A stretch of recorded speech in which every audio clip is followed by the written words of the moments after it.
কার হাতে ভাঙড়ের দায়িত্ব, শওকত না জাহাঙ্গীর? এই দ্বন্দ্বের মাঝে ভাঙড়ের তৃণমূল নেতার বিরুদ্ধে এবার তোলাবাজির অভিযোগ তুলে সরব হলেন আর এক তৃণমূল নেতা। ভাঙড়ের রাজনীতিতে শওকত মোল্লার ডান হাত বলে পরিচিত বাহারুল ইসলাম। তিনি জেলা পরিষদের কৃষির কর্মাধ্যক্ষ এবং জেলা তৃণমূলের সংখ্যালঘু সেলের সভাপতি। এই তৃণমূল নেতার বিরুদ্ধে ভাঙড় বাজারে লক্ষ লক্ষ টাকা তোলাবাজি করার অভিযোগ তুলে সরব হলেন কাইজার অনুগামী যুব তৃণমূল নেতা আসলাম বাপ্পা। এমনকি ভাঙড় বাজারে বাড়ি করতে গেলে তোলা দিতে হয় বলে গুরুতর অভিযোগ তুললেন।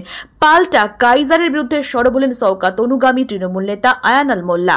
শোনো, রিন্টু ওই যে সাবিরুল ইসলাম যার নাম করছো, শুধু আপনি বললেন বলে আমি ওদের নাম লিখছি। 2011 সালের ওর ভাই বড় গাদ্দার। আর ওই রিন্টু কাইজার আহমেদের হাত ধরে রাজনীতিতে প্রবেশ 2016 সালে।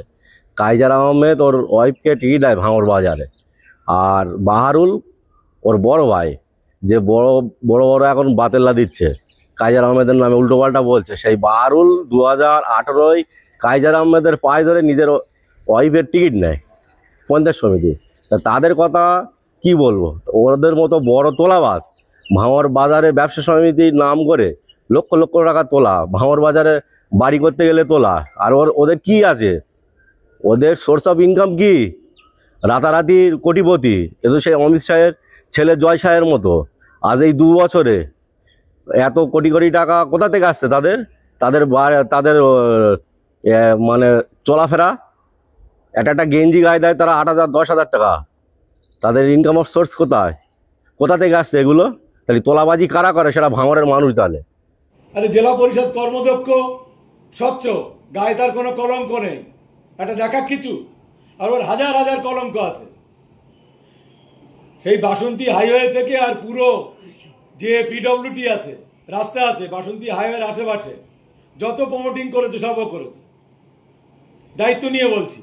কাঁঠাল বাগান বেচেছ, নির্মলের কাঁঠাল বাগান বেচেছে, সেখানে কোটি কোটি টাকা নিয়েছে। আমি বেশি বক্তব্য বাড়াবো না, আমি বেশি বলতে চাইছি না, আমি অল্পই বলতে চাইছি। বাড়িতে লেবার থেকে আর পাম্পে যারা কাজ করে, পেট্রোল দেয়, তাদের নামে পাট্টা করিয়েছে 1 নম্বর খতিয়ানের জায়গা। রেকর্ড দেখে আসেন, যান বিএলআরে যান, আপনার মিডিয়ারা যান না, বিএলআরে জিজ্ঞেস করুন। ওর কাজ ছিল তো পার্টি কম প্রমোটিং বেশি, পার্টি কম প্রমোটিং বেশি, এই তোর কাজ। ও আবার পরের বলে কি করে?